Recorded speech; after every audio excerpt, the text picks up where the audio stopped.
ഒരിക്കലും ഈ ഭരണാധികാരികൾ ഇങ്ങനെ ആവരുത്. എത്രയോ സൗമ്യമായി നമുക്കൊരു മാതൃക കാണിച്ചു തരേണ്ടതാണ്. ഒരു പാവപ്പെട്ടവന് നീതി കിട്ടാത്തൊരവസ്ഥയാണ് ഇന്ന് കേരളത്തിലുള്ളത്. പ്രത്യേകിച്ച് ആ ഡ്രൈവറിലൂടെ ആ നീതി നടപ്പാക്കാനായിട്ട് കേരളത്തിലെ എല്ലാ ജനങ്ങളും ഒന്നിച്ച് നിൽക്കണം തന്നെയാണ് ഞങ്ങളുടെ തൃശ്ശൂർക്കാരുടെ അഭിപ്രായം. ഇതേപോലെ ഒരു സംഭവം തൃശ്ശൂരുണ്ടായിട്ടുണ്ട്. ഒരു ബസ് വരുമ്പോൾ ബസ്സിനെ തടഞ്ഞു നിർത്തിയ ഒരു പോലീസുകാരൻ. അപ്പോൾ കണ്ടക്ടർ അവിടെ ഇരുന്നിട്ട് പറയണത്, ഞാൻ ഓടി വന്നിട്ട് വേണം നിങ്ങൾക്ക് ശമ്പളം സർക്കാർ തരാൻ. തൃശ്ശൂർക്കാരെ നോക്കാം, വേറെ കണ്ട് വേറെ കാണിക്കും അല്ലേ? ഒരു ബസ്സുകാരൻ്റെ അടുത്ത് ഇങ്ങനെ ചെയ്യാൻ പോകണം വേറെ കണ്ട്. ഒരു ബസ്സുകാർ അത് KSRTC കണ്ടക്ടർ, അത് താൽക്കാലിക കണ്ടക്ടർ, അയാളെ പണിയും പോയി. ഹായ് സുഹൃത്തുക്കളെ, ഞാനെന്നുള്ളത് തൃശ്ശൂരാണ്. തിരുവനന്തപുരം മേയറും KSRTC ഡ്രൈവറും തമ്മിലുള്ള തർക്ക വിഷയത്തിൽ നമ്മുടെ തൃശ്ശൂർക്കാരുടെ അഭിപ്രായങ്ങൾ എന്താണെന്ന് നമുക്ക് ചോദിച്ചറിയാം. എൻ്റെ പേര് സജി, തൃശ്ശൂരിൽ നിന്നാണ് സംസാരിക്കുന്നത്. വെറും ഒരു ബാലിശമായിട്ടുള്ളൊരു തർക്കമായിട്ടാണ് എനിക്ക് തോന്നിയിട്ടുള്ളത്. ഈ മേയറിൻ്റെ ഭാഗത്തുനിന്ന് ഇതുപോലൊരു ചെറിയ നിസ്സാര കാര്യം എന്ന് പറഞ്ഞാൽ അവർ പറയുന്ന കാര്യം വാസ്തവമാണെങ്കിൽ നിസ്സാരമല്ല, പക്ഷേ നമ്മളെ സംബന്ധിച്ചിടത്തോളം അത് സത്യമാവാനായിട്ടുള്ള യാതൊരു സാധ്യതയും അവിടെ കാണുന്നില്ല. ഇങ്ങനത്തെ ഒരു കാര്യം പറഞ്ഞൊതുക്കി അവിടെ വെച്ച് അവസാനിപ്പിക്കുന്നതിന് പകരം വലിയൊരു പ്രശ്നമാക്കി മാറ്റിയത് ഒട്ടും ശരിയായില്ല എന്നുള്ളതാണ് എൻ്റെ ഒരു അഭിപ്രായം. എൻ്റെ പേര് സുരേന്ദ്രൻ. ഡ്രൈവറും മേയറുമായിട്ടുള്ള പ്രശ്നത്തിൽ അതിൽ ഡ്രൈവറാണ് തെറ്റുകാരെന്നാണ് ഞാൻ മനസ്സിലാക്കുന്നത്. കാരണം ഒരു മേയറിന് അതിൻ്റെ ആയിട്ടുള്ളൊരു ഇത് കൊടുക്കണ്ടേ. അപ്പോൾ ഡ്രൈവർ ശരിക്കും പറയുകയാണെങ്കിൽ ആ CCTVയുടെ മോണിറ്റർ അടിച്ചു മാറ്റിയെന്നാണ് എൻ്റെ വിശ്വാസം. മേയർ അതിൽ ഇന്നസെൻ്റ് ആണെന്നാണ് എനിക്ക് തോന്നുന്നത്. ഇനി സമൂഹ മാധ്യമങ്ങൾ പറയണത് എന്താണെന്ന് വെച്ചാൽ കറക്റ്റായിട്ട് എടുക്കാനും പറ്റില്ല. എൻ്റെ പേര് ഗൗരി, 10th പഠിക്കുന്നു. അപ്പോൾ ഞാൻ ന്യൂസ് പേപ്പറിൽ ഇങ്ങനെ കാണാറുണ്ട്. ഞാൻ ഹിന്ദു എന്നും വായിക്കും. അപ്പോൾ ഇങ്ങനെ ന്യൂസൊക്കെ കേൾക്കാം. അപ്പോൾ എനിക്ക് പറയാനെന്താ വെച്ചാൽ മേയർ എന്ന രീതിയിൽ വലിയ ആളായിട്ട് അത് വലിയൊരു വിഷയമാണല്ലോ. സാധാരണ KSRTC ഡ്രൈവറിൻ്റെ മേലിങ്ങനെ എന്താ പറയുക, ആളിങ്ങനെ അടിച്ചമർക്കപ്പെട്ട് അങ്ങനെ ആ ഒരു ന്യൂസിൻ്റെ ആവശ്യം ഉണ്ടായിരുന്നില്ല. കാരണം ആളുടെ ഒരു ഡൊമിനൻസ് കാണിച്ചിട്ട് അങ്ങനത്തെ ഒരു സാധാരണ ഡ്രൈവറിനെ ഒരിക്കലും അങ്ങനെ പറയാൻ പാടില്ലായിരുന്നു ശരിക്കും. അതെനിക്ക് അത് തെറ്റാണ് ശരിക്കും. എൻ്റെ പേര് റോണി. ഞാൻ ഈ തൃശ്ശൂർ തന്നെയാണ് എൻ്റെ വീട്. പ്രത്യേകിച്ച് ഞാൻ ഇപ്പോൾ ഈ അടുത്ത കാലത്ത് വന്ന വലിയൊരു പ്രശ്നം തന്നെയായിരുന്നു ബസ് ഡ്രൈവറും അതുപോലെ തന്നെ മേയർ തമ്മിലുള്ള തർക്ക വിഷയം. എന്നെ സംബന്ധിച്ചാണെങ്കിൽ ഞാൻ ഡ്രൈവറുടെ ഒപ്പം തന്നെയാണ് 100%. കാരണം ഒരു അധികാരത്തിൻ്റെ ഹുങ്കാണ് മേയറും ഭർത്താവും കാണിച്ചു കൂട്ടിയതൊക്കെ. നമ്മളത് മറ്റു പല ചാനലുകളിലും നമ്മൾ കണ്ടുവന്നു തന്നെയാണ്. പ്രത്യേകിച്ച് ആ ഡ്രൈവറിലൂടെ ആ നീതി നടപ്പാക്കാനായിട്ട് കേരളത്തിലെ എല്ലാ ജനങ്ങളും ഒന്നിച്ച് നിൽക്കണം തന്നെയാണ് ഞങ്ങളുടെ തൃശ്ശൂർക്കാരുടെ അഭിപ്രായം. പിന്നെ അവരുടേതായ പാർട്ടിക്കാരും മാത്രമാണ് അവരെ സപ്പോർട്ട് ചെയ്യുന്നത്. അതെന്താണെന്ന് അറിയുന്നില്ല. പക്ഷെ ഇന്നത്തെ കേരളത്തിലെ ജനത ഒന്ന് തിരിച്ചറിയണം. സത്യങ്ങൾ യാഥാർത്ഥ്യം തിരിച്ചറിയാനായിട്ട് ഇന്നത്തെ സമൂഹം മാറിയിട്ടുണ്ട്. ഒപ്പം ആ ഡ്രൈവർക്ക് നീതി കിട്ടുക തന്നെ ചെയ്യും. നമ്മൾ സാധാരണക്കാർക്കും അതുപോലെ തന്നെ മറ്റ് ഇതിലൊക്കെ നീതി കിട്ടാത്തൊരവസ്ഥയാണ്. പക്ഷേ അതിനൊരു ഉത്തമ മാതൃകയാണ് തിരുവനന്തപുരം ബസ് ഡ്രൈവർ ചെയ്തത്. അത് അദ്ദേഹത്തിന് മാത്രമല്ല, ഭാവി വരുന്ന ഞങ്ങൾക്കും ഇനി വരുന്ന തലമുറയ്ക്കൊക്കെ ഈ ഒരു അധികാരത്തിൻ്റെ ഒരു ദുർവിനിയോഗം നിർത്താനായിട്ടുള്ള ഏറ്റവും വലിയ താക്കീത് തന്നെയാണ് തിരുവനന്തപുരം ബസ് കണ്ടക്ടർ ചെയ്തത്. അതിനോട് ഞങ്ങൾ 100% ഞങ്ങൾ യുവജനങ്ങളും അതുപോലെ തന്നെ ഇവിടെയുള്ള ഈ സന്ധ്യ കൂട്ടായ്മയിലുള്ള എല്ലാവരും തന്നെ ഞങ്ങൾ ഇതിനോട് ബസ് ഡ്രൈവറോട് 100% യോജിക്കുന്നു. നീതി കിട്ടുക തന്നെ ചെയ്യും, അത് ഉറപ്പാണ് 100%. മാധവൻ വാര്യർ. മേയർ ചെയ്ത് ശരിയായില്ല എന്നാണ് എൻ്റെ അഭിപ്രായം. കാരണം ബസ്സിൻ്റെ നേരെ മുമ്പിൽ വന്നിട്ട് കാറ് പാർക്ക് ചെയ്യുന്നതാണ് എങ്ങനെയായാലും തെറ്റാണ്. അതുകൊണ്ട് യാത്രക്കാർക്ക് ഇറങ്ങി പോകേണ്ടി വന്നു. അപ്പോൾ അത് ആളുകൾക്ക് അതുകൊണ്ട് പാസഞ്ചേഴ്സിന് വിഷമം ഉണ്ടായിട്ടുണ്ട്. അത് ചെയ്ത് തെറ്റാണ്. തെറ്റ് ചെയ്താലും ഈ ഗവൺമെൻറ് ഭരിക്കുന്നിടത്തോളം കാലം യാതൊരു റിയാക്ഷനോ അല്ലെങ്കിൽ പെനാൽറ്റിയോ ഉണ്ടാവില്ല. അപ്പോൾ ഗവൺമെൻറ്, ഞാൻ ഒരു പാർട്ടിക്കാരനായിട്ട് പറയുന്നതല്ല, ഒബ്സർവേഷനിൽ കാണുമ്പോൾ police activities are very weak. ആളുകൾക്ക് അതിനെപ്പറ്റി പോലീസിൻ്റെ നേരെയോ അല്ലെങ്കിൽ ഗവൺമെൻറ്റിന് നേരെയുള്ള വിശ്വാസം കുറഞ്ഞു വരുന്നുണ്ട്, പ്രത്യേകിച്ചും ഞങ്ങളെ പോലെയുള്ളവർ. തൃശ്ശൂർക്കാരെ നോക്കാം, മേയറെ കണ്ട് വേറെ കാണിക്കും അല്ലേ? ഒരു ബസ്സുകാരൻ്റെ അടുത്ത് ഇങ്ങനെ ചെയ്യാൻ പോകണം വേറെ എന്നിട്ട്. ഒരു ബസ്സുകാർ, അത് KSRTC കണ്ടക്ടർ, അത് താൽക്കാലിക കണ്ടക്ടർ, അയാളെ പണിയും പോയി. ഇവരെ കുറിച്ച് പല അഭിപ്രായങ്ങളും മോശമായ അഭിപ്രായങ്ങൾ ഭയങ്കര ഉണ്ടാകുന്ന മേയർ. അതുകൊണ്ടാണ് അപ്പം അയാളെ പണി പോയില്ലേ ഇപ്പോൾ. ഇങ്ങനത്തെ ഒരു മേയറാണ് നമ്മളിവിടെ തൃശ്ശൂർകാരടാ. ഓക്കെ. എൻ്റെ പേര് ശശി നെട്ടിശ്ശേരിയാണ്. അപ്പോൾ ഈ മേയറും MLA കൂടിയിട്ട് ഒരു ബസ് തടഞ്ഞതുമായി ബന്ധപ്പെട്ടൊരു വിഷയം, അതൊരിക്കലും ഒരു ഭരണാധികാരികൾ ചെയ്യാൻ പാടില്ല. കാരണം വെച്ച് കഴിഞ്ഞാൽ ഈ വിഷയവുമായി ബന്ധപ്പെട്ട് കുറേ വർഷങ്ങൾക്ക് മുമ്പ് ഇതേപോലെ ഒരു സംഭവം തൃശ്ശൂരുണ്ടായിട്ടുണ്ട്.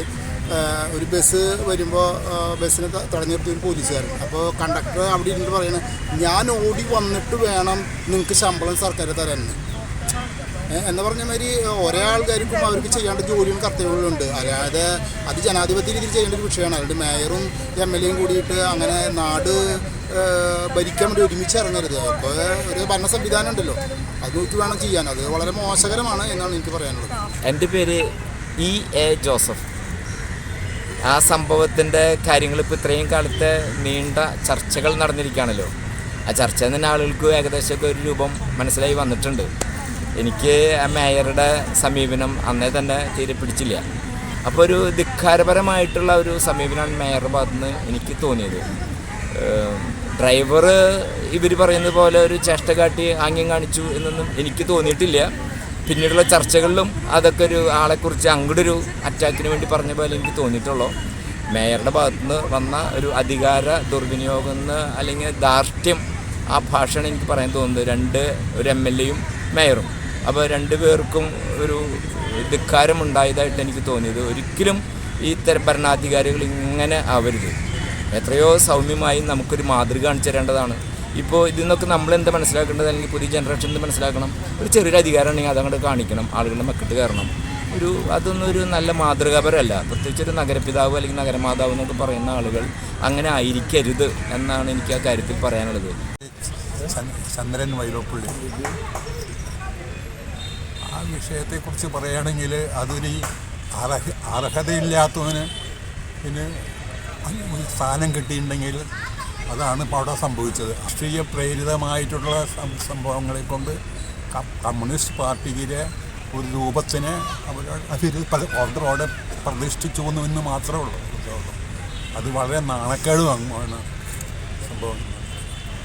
പ്രകാശ്, എൻ്റെ അഭിപ്രായത്തിൽ ഏത് കുറ്റക്കാരനല്ല. അത് ശരിക്ക് ഈ മേയറായാലും മന്ത്രിയായാലും ശരി നടപടിയെടുക്കണം. നമ്മുടെ മെമ്മറി കാർഡ് അതിപ്പോൾ നശിപ്പിച്ചു എന്നാണ് ഇപ്പോൾ ഒരു അറിവ് കിട്ടിയുള്ളത്. അതുകൊണ്ട് മേയർ ടീമിന് തന്നെയാണ് കുറ്റം. ആ കാര്യത്തിൽ യാതൊരു സംശയമില്ല. നമ്മൾ കരിയാഹാരം കഴിക്കുന്നവരല്ല. എൻ്റെ പേര് തമ്പിരാജ്. തിരുവനന്തപുരത്ത് ഇങ്ങനൊരു പ്രശ്നം നടന്നത് അത് ഒരുപക്ഷെ ജനങ്ങളെ വിഡ്ഢിയാക്കാനുള്ള ഒരു തന്ത്രമാണെന്നാണ് ഞങ്ങൾക്ക് മനസ്സിലാക്കാൻ കഴിഞ്ഞത്. ഇതുപോലെ ഓരോ കേസുകളും ഇപ്പോൾ നടന്നുകൊണ്ടിരിക്കുന്ന ഓരോ പ്രശ്നങ്ങളും ഈ കേരളത്തിൽ ഒന്നല്ലെങ്കിൽ ഒന്ന് മറ്റൊരു രീതിയിൽ സംസാരിക്കും. ഇതിൻ്റെയൊക്കെ വിഷയമൊക്കെ എന്താണ് ആവശ്യം? ജനങ്ങൾക്ക് തന്നെ ആർക്കും മനസ്സിലാവാത്ത രീതിയിലുള്ള ഒരു വിഷയങ്ങളാണ് ഇപ്പോൾ കൂടുതലൊന്നും ഇതിനെപ്പറ്റി സംസാരിക്കുന്നില്ല. എല്ലാവർക്കും മനസ്സിലായൊരു കേസാണ്. ഹായ്, എൻ്റെ പേര് പ്രവീൺ. സോ മേയറും KSRTC ഡ്രൈവറും തമ്മിലുള്ള പ്രശ്നത്തിൽ അങ്ങനെ പ്രത്യേകിച്ച് പറയാനൊന്നുമില്ല. ആക്ച്വലി മേയറുടെ ഭാഗത്ത് തെറ്റുണ്ട്. ചെയ്തിട്ടില്ല എന്ന് പറഞ്ഞ പല കാര്യങ്ങളും ചെയ്തിട്ടുണ്ട്. നമ്മൾ CCTV ക്യാമറ നോക്കുമ്പോൾ തന്നെ ഉണ്ട്. പിന്നെ ഡ്രൈവറുടെ ക്യാബിൻ എന്ന് പറഞ്ഞാൽ വളരെ ചെറുതാണ്. അതിൻ്റെ ഉള്ളിൽ നിന്ന് പറയാൻ പറ്റാത്ത ചേഷ്ടകൾ കാണിച്ചു എന്ന് പറയുന്നത് I don't think so that is there. കാരണം മേലെ ഇരിക്കുന്ന ക്യാബിൻ കാറിൻ്റെ ഉള്ളിൽ എങ്ങനെ കാണാൻ പറ്റുമെന്ന് എനിക്കറിയുന്നില്ല. സോ മേ ബി ചിലപ്പോൾ വല്ല എന്താ പറയുക അവരുടെ പേഴ്സണലായിട്ട് എന്തെങ്കിലും ഉണ്ടാവുമായിരിക്കും. ചിലപ്പോൾ അതായിരിക്കാം കാരണം. ഇല്ലെങ്കിൽ സൈഡ് കൊടുത്തില്ല എന്നോ എന്തെങ്കിലും ആയിരിക്കും. അതിൻ്റെ പേരിൽ തുടങ്ങിയ പ്രശ്നം പിന്നെ അത് വലുതായപ്പോൾ ഇതിൻ്റെ വാല്യൂ കിട്ടിയപ്പോൾ മേ ബി അതിനെ കുറച്ചും കൂടി വലുതാക്കുന്നതായിരിക്കണം. That is what I feel. പേര് വിനോദ്, ഗുരുവായൂർ താമസം. വിഷയത്തിനെക്കുറിച്ച് പറയുകയാണെങ്കിൽ മഹാ തെറ്റായിട്ടാണ് എനിക്ക് തോന്നുന്നത്. മേയർ MLA ഭാഗത്ത് നിരപരാധിയാണ് ശരിക്കും പറഞ്ഞാൽ. അവർക്ക് കൂടുതലൊന്നും പറയാനില്ല. കാരണം എന്ന് വെച്ചാൽ ഇപ്പോൾ അറിഞ്ഞിടത്തോളം അങ്ങനെ തോന്നുന്നത്. കാരണം ഇവരധികാരം ഇത് വെച്ച് അയാളെ കുറ്റപ്പെടുത്തുകയെന്ന് എനിക്ക് തോന്നുന്നു. അതിന് ഓവർടേക്ക് ചെയ്യുന്നു, സൈബർ ലൈനിൽ വണ്ടി ക്രോസ് ചെയ്തിട്ടുണ്ട്. അവർ ആ സ്ഥാനത്തിരിക്കുന്നതുകൊണ്ട് അവർക്ക് അവരെ മേൽ ആക്ഷൻ എടുക്കുന്നുണ്ട്. ഇതിനെക്കുറിച്ച് പറയാനുള്ളത് ഒരു ബാബു കാരണം അയാൾ രാവിലെ മുതൽ തൊഴിൽ ചെയ്ത് ചെല്ലുന്ന സംവിധാനത്തിൻ്റെ മുമ്പിൽ ഒരു അധികാരത്തിൻ്റെ വശമാണ് അവർ കാണിച്ചത്. അധികാരത്തിൻ്റെ അഹങ്കാരമാണ്. പേര് മോഹൻ. വിഷയത്തെക്കുറിച്ച് പറയുകയാണെന്ന് വെച്ചാൽ മേയർ അങ്ങനെ ചെയ്യാൻ പാടില്ല എന്നുള്ള അഭിപ്രായമാണ്.